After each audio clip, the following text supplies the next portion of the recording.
He was summoned as the weakest hero, so naturally the kingdom gave him the cold shoulder.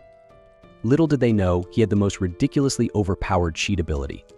The story kicks off with some demi-humans being urged to pick up the pace. Enter Banaza, a merchant with a heart of gold, who thanks them for their work and hands them money for a good meal. The worker, a bit flustered, tries to decline, citing their demi-human status, but Banaza insists, because who cares about race, right?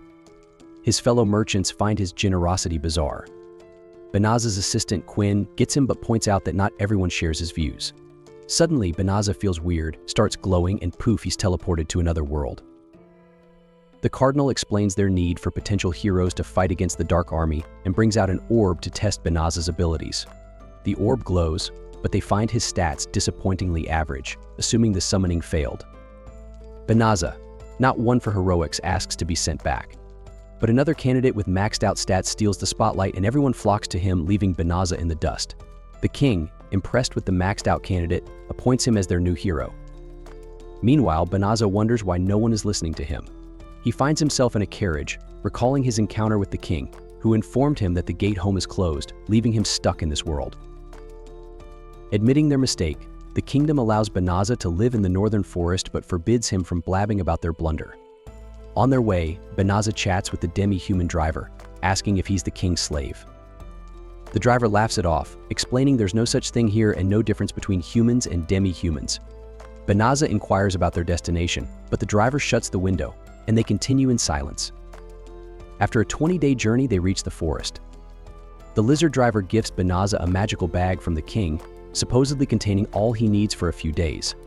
But the lizard also warns against staying too long, citing rumors of the Dark Army nearby. Banaza bids farewell to the lizard, checks his bag, and finds a sword, though nothing special about it. 3 slimes attack, and Banaza defeats them, but his sword breaks in the process. Suddenly, the system shows he leveled up, and his stats are replaced with infinity symbols, leaving him baffled. He realizes he can communicate with the system, which guides him through his new spells. The system reveals the bag was cursed to attract monsters, explaining the slime attack, making Banaza suspect the king wants him gone. The system removes the curse, and Banaza searches for a place to stay. The system warns of Malicium contamination in the forest, a harmful substance from demons. It offers to purify the forest using 1/3 of Banaza's mana, which he agrees to. A massive magic circle appears, purifying the forest, and Banaza levels up multiple times.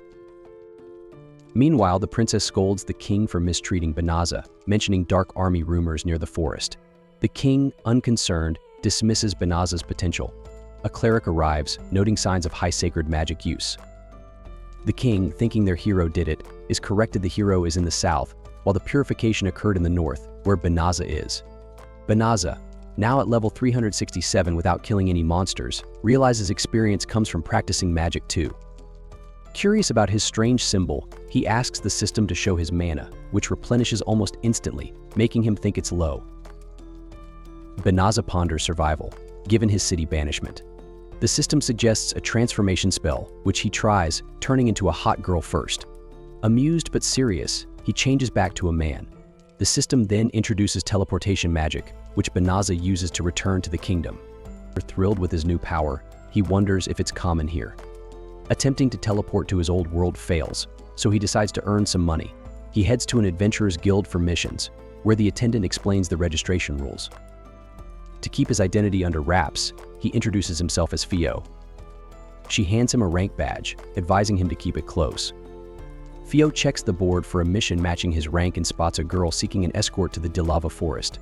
Despite her offering money, the adventurers shy away due to rumors of demon infestations, but Fio volunteers. She double-checks his sanity, and Fio nonchalantly mentions he can teleport her there. This leaves everyone slack-jawed, realizing teleportation isn't beginner's magic. A knight named Balarosa steps in, warning Fio to keep away from the girl. It turns out she has friends who doubt Fio's credentials, thinking he's a creep. Fio assures them he's legit and offers a teleportation demo. Outside, he zaps them to the Dilava forest, astonishing the girls. The witch Bolano wonders if Fio is a high-order wizard, but he insists he's just an apprentice. Balarosa apologizes for doubting him. Noticing something odd, the girl reveals the Malicium in the forest is gone. Fio admits he purified it, but the system warns against sharing details with demons. Suddenly, the girls draw weapons, revealing the girl is a demon named Fenris, hiding her true form. They had come to the guild to monitor her. Fenris transforms into her demonic form, revealing she's Fenris, the younger sister of Fenjirel, one of the 4 Infernals. Everyone is shocked, and Balarosah realizes they're outmatched. Fenris expels Melicium, causing everyone to collapse except Fio. Surprised, she tries to devour him, but he dodges and teleports the others to safety. She questions why he stayed, threatening to eat him, but he refuses to die, determined to make his mark in this world. Fio prepares for battle, deciding to use all his spells against her.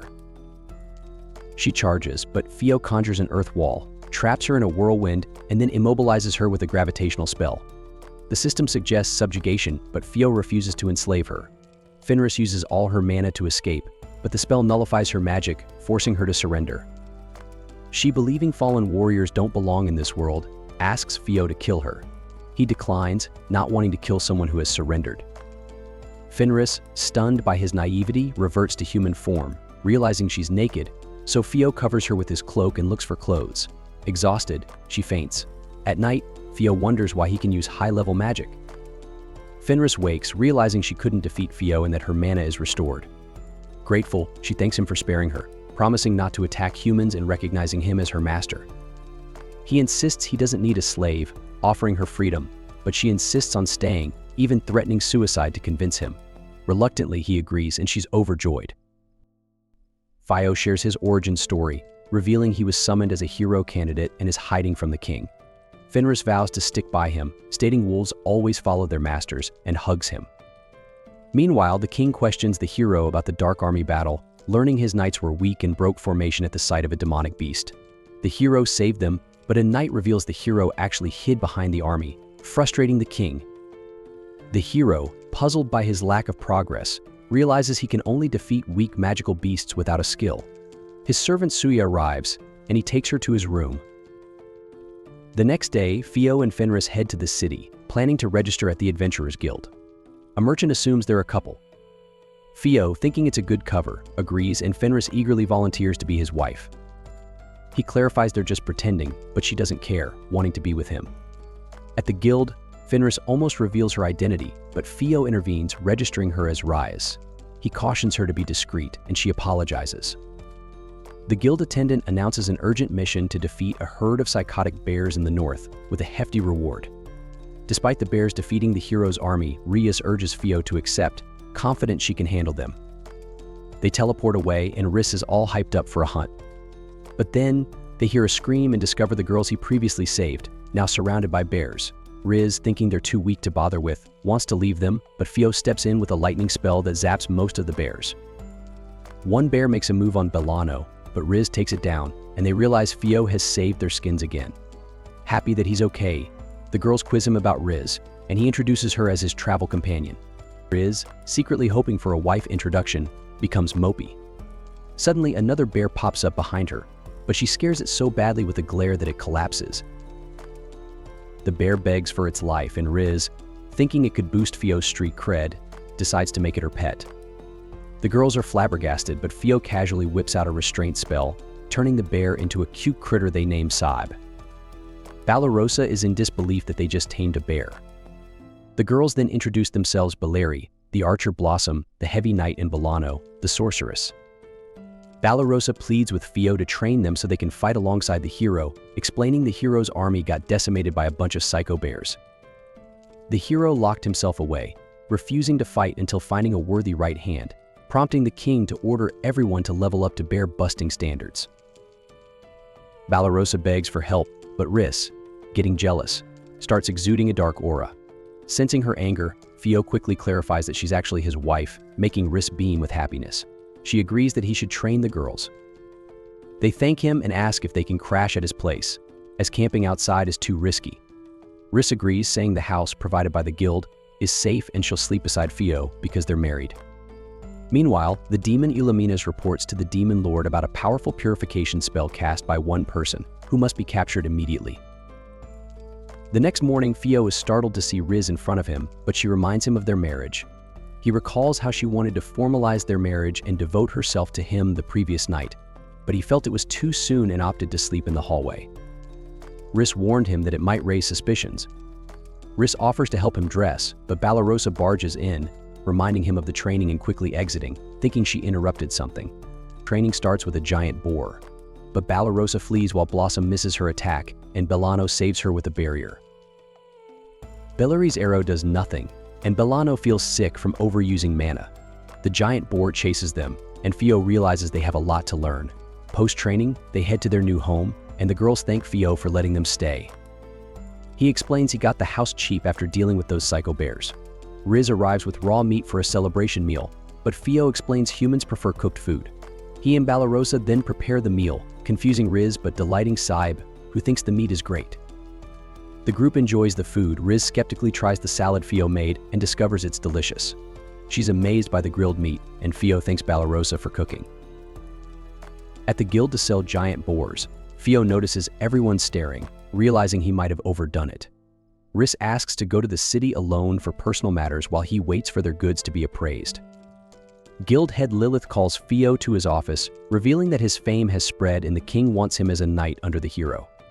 Lilith, despite wanting Fio to stay, understands his importance in the fight against darkness. Fio, thinking of Riz and having no personal stake in this world, declines the offer. Leaving the guild, he finds Riz in rough shape, thinking it's a magical beast's doing, but she smiles, admitting cooking is harder than she thought. Riz is taking a cooking course to impress him, but her first day was a disaster, yet she's determined to win his love through cooking. Meanwhile, the hero hears about Fio and Riz from Suya, who says they're hunting magical beasts. The hero asks to bring them in. A royal messenger arrives with another offer for Fio, which he again denies, annoying Riz. Fio thanks Blossom for gardening, and they continue training.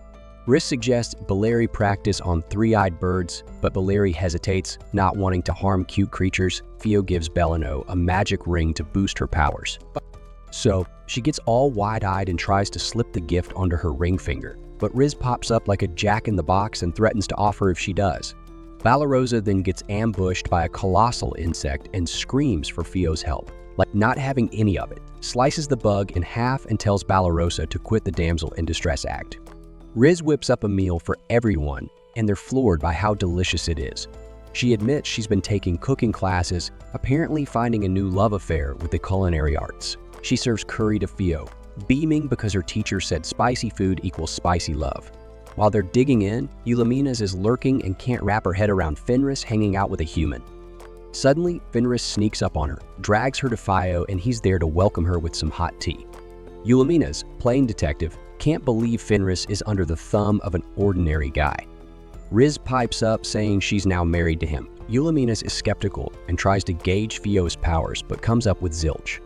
She's flabbergasted. She quizzes Fio about the forest, finding no magical critters, and he spills that he used a purification spell. Lightbulb moment. He's the one she's been hunting for. She reveals that Riz's brother and his squad were wiped out by this spell, leaving Fio in disbelief. Riz, however, knew this all along, noting that Fio's one of the rare humans who can wield purification magic. She shrugs it off, blaming her brother's lack of strength, and pledges her life to Fio. Just then, the girls eavesdropping at the door bust in, having heard everything. They realize Riz is the wolf that once tried to kill them. Fio is on edge, and Eulaminas, seeing Fio as a threat, throws down the gauntlet for a fight.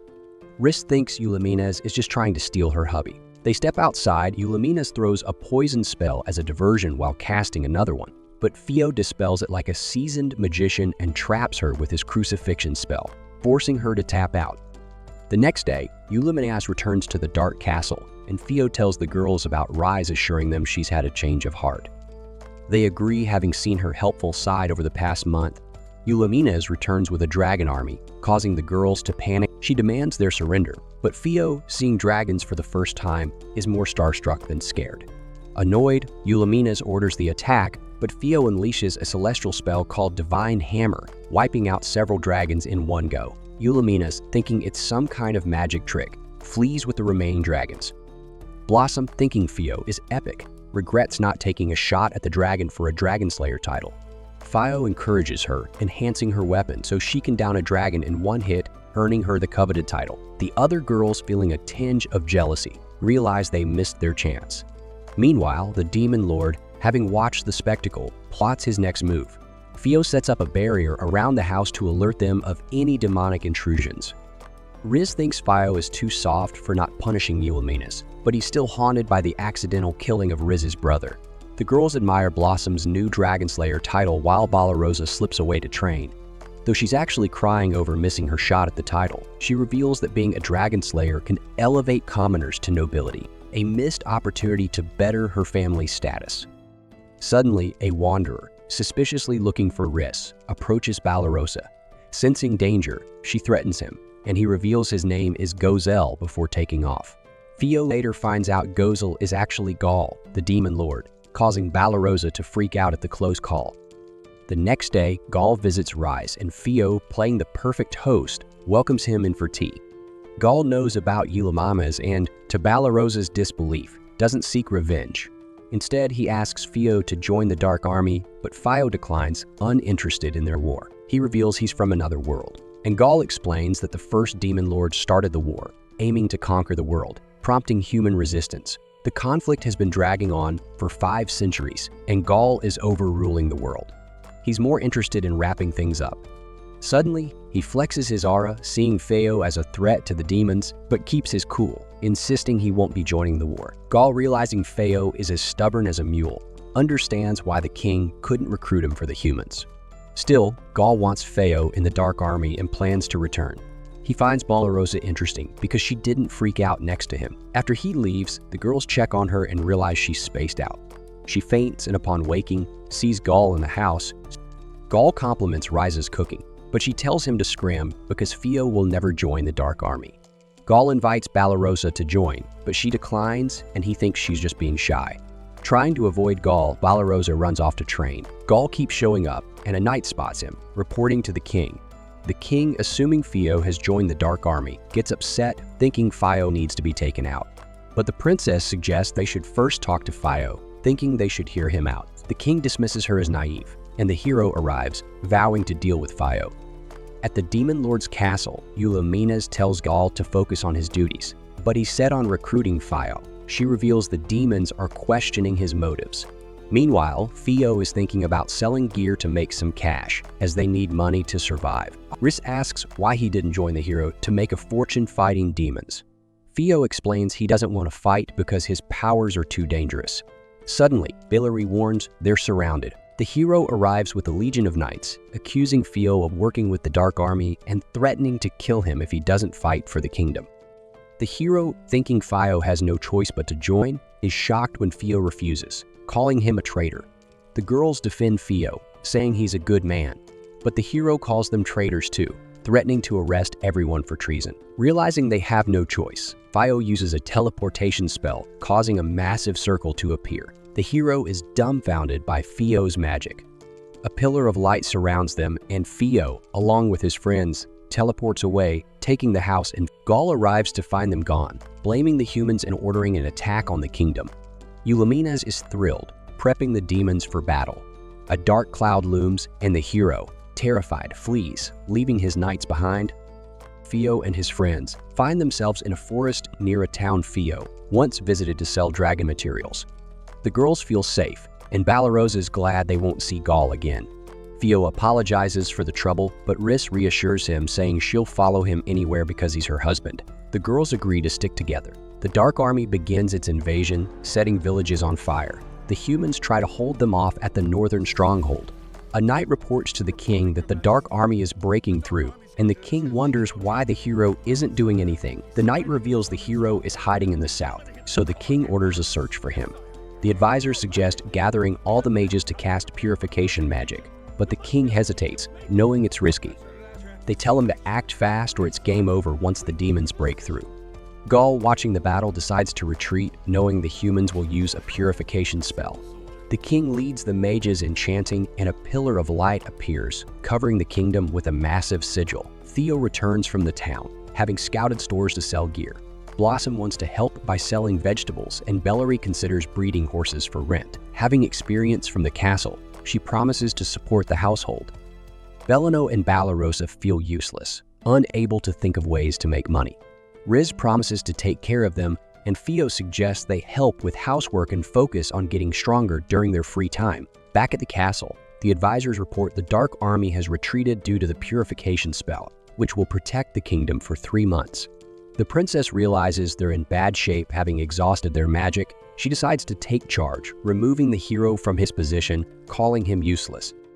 They ponder how to deal with the Dark Army, thinking the kingdom desperately needs a hero to lead them to victory. And since the mages can't just whip up a replacement, the princess decides to consult the oracle. We then witness the hero getting booted out by a knight who tells him the princess has spoken.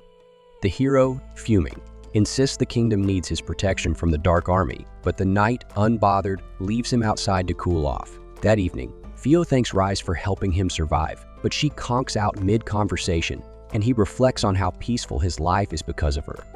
The next day, the girls tell Theo to take Rise out on a date, assuring him they can handle things. Embarrassed, Theo reluctantly agrees, while Riss is thrilled. They hit the town, and Theo offers to buy Rise something nice to show his appreciation. They spot a piece of jewelry, and Theo thinks it looks fabulous on her, so he buys it. Back home, Theo tries to sleep, but Riz, sleep-talking, hugs him, making him flustered. He tries to give her space, but she sleepily follows him, making it hard for him to catch some Z's. Meanwhile, at the castle, the hero sneaks into the royal treasury, hoping to find something to defeat the demon lord. Jealous of Theo's power, he suddenly hears a girl's voice offering him power in exchange for setting her free. A secret passage opens, revealing a sword, and the voice encourages him to take it, promising to grant his wishes. He accepts, but a powerful being named Haya, the Magan of primordial light and darkness, appears and introduces herself. She offers him 3 wishes for freeing her. The princess, meeting with the Oracle Ursula, explains the kingdom's dire situation, needing a solution against the Dark Army. Suddenly, strange collars appear around everyone's necks, causing panic. Ursula explains they've been chosen as sacrifices, destined for beheading by the Magan after granting a wish. The princess reveals that the Magan was once summoned to defeat the Demon Lord, but took countless lives in return, leading to her sealing. Now, someone has unsealed her, and they face doom after the Magan grants a wish. Ursula suggests finding the true hero, already summoned and located in the kingdom's western part, pointing to Theo. The princess decides to find him herself, knowing the kingdom needs its soldiers for defense.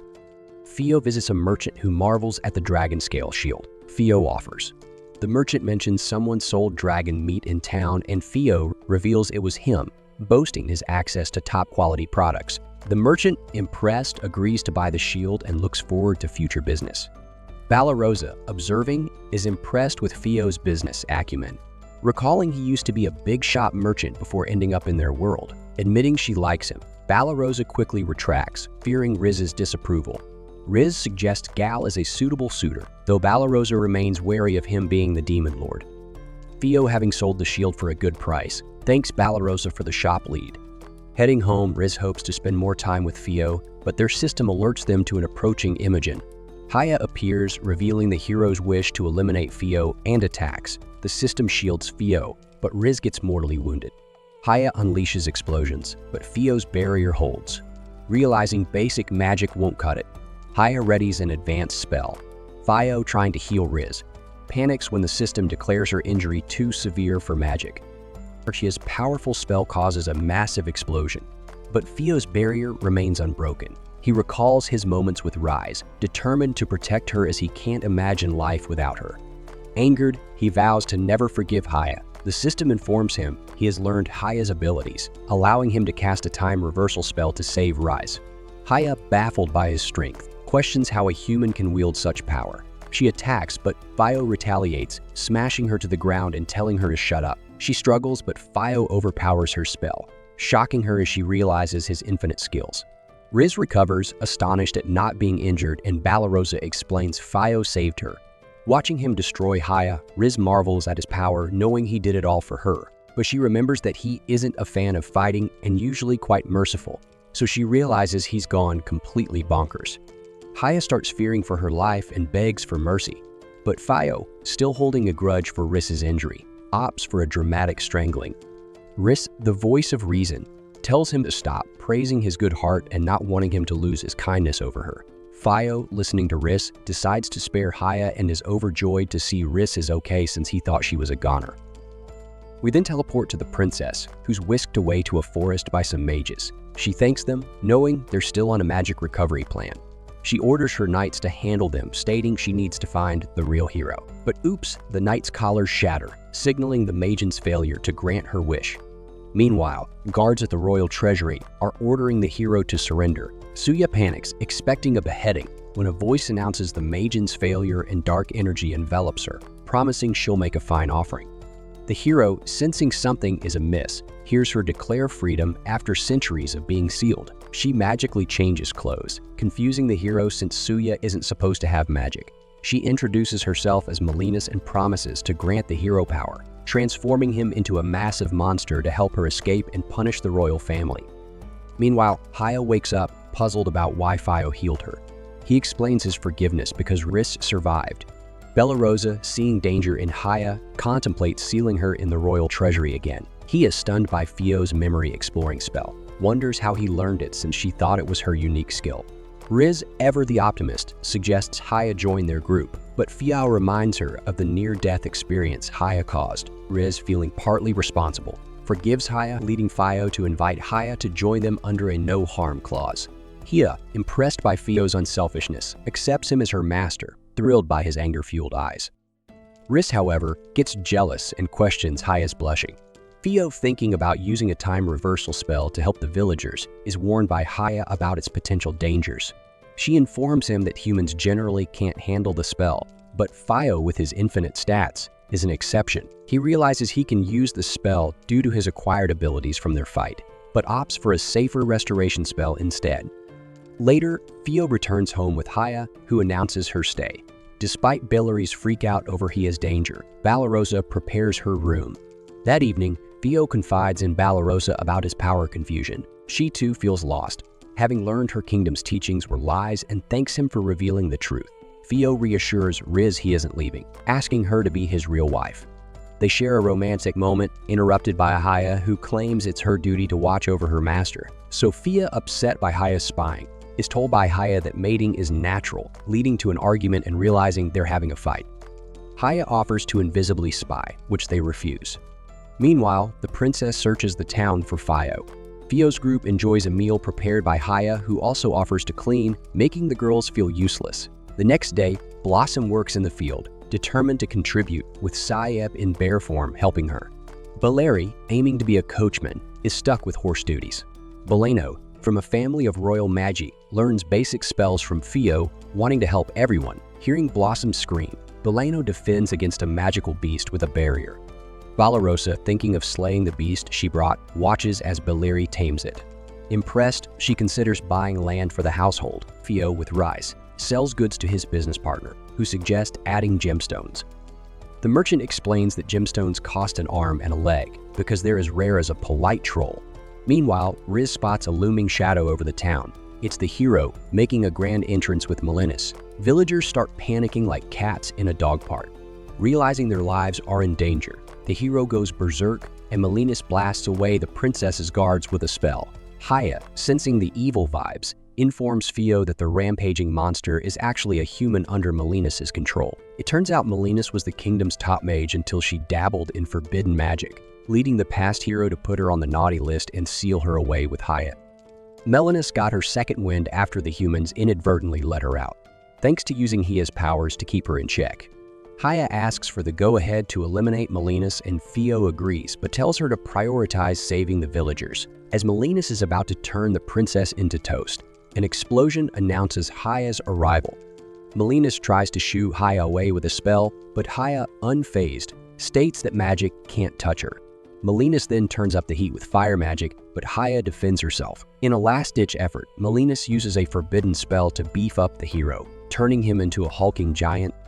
The princess, fearing for the town, watches as the hero stomps around, only to shrink back to size suddenly. Theo steps in, revealing he dispelled the magic, much to Molinas' disbelief. Haya then seals Molinas' soul in a pellet, reverting Suya and the hero to their original forms. She casually munches on the pellet, explaining that she'll keep Molinas disciplined in her psychic realm. With the hero back to his troublesome self, they decide to hand him over to the knights. The princess introduces herself as Elizabeth and thanks Fio for saving the kingdom, admitting they were jerks to him. She reveals she fired the hero for being useless and invites Fio to become the kingdom's true hero. Theo, preferring a peaceful life with rice, declines. Back home, Valeri plans to expand the land to breed magical beasts, with Blossom suggesting vegetable planting. Bayri points out the cost of horses and the potential of taming magical beasts instead. Theo thinks it's a solid plan but mentions the hefty price tag of land. He offers to buy it, proposing they repay him with a share of the earnings. The girls agree, ready to plow the land and grow rare veggies. Theo offers magical help, but Blossom insists on natural growth, fearing magic might mess with the taste. Balana, now a magic instructor, thanks Theo for teaching her the basics and begs Blossom to let Haya use a spell on a small plot to see the difference. Blossom agrees, and Haya works her magic. Theo dreams of opening a store, with Riz promising to rally her friends to buy his goods. He reveals a gemstone-turned ring, asking Riz to consider it as a wedding ring, making her beam with joy. Meanwhile, the hero finds himself in a dungeon, determined to escape to avoid execution. Balarosa, in a black dress, receives wedding congratulations from Euliminus. Gaul, declaring her his future wife, promises world domination as a gift. She protests, but Gaul professes his love and leans in for a kiss, jolting her awake from the bizarre dream. Rist, noticing Balarosa's unease, guesses she's in love, which she fervently denies. The girls, hearing this, tease her about Gaul's frequent visits, thinking he likes her despite his deadly intentions. They ask Riss about her feelings for Theo, who shyly admits she loves his naive charm and feels at ease around him. Theo overhears, turning beet red, but their moment is interrupted by an alarm signaling a demon in town. They gear up to investigate, worried for the villagers. Elizabeth, with her advisors, learns that Theo handed out castle-issued gold coins.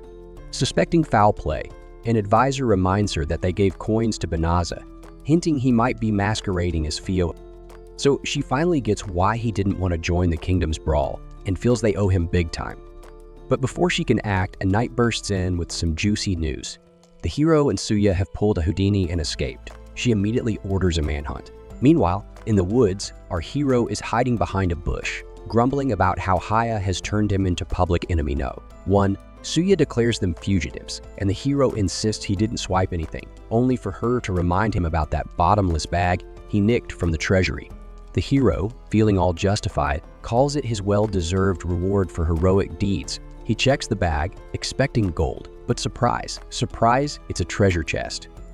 He opens it, hoping for something valuable, but instead finds a magic shovel. Just as the knights close in on their location, they miraculously vanish, leaving the knights scratching their heads. Turns out, our hero dug a hole in record time with the magic shovel and now wonders how to get back up.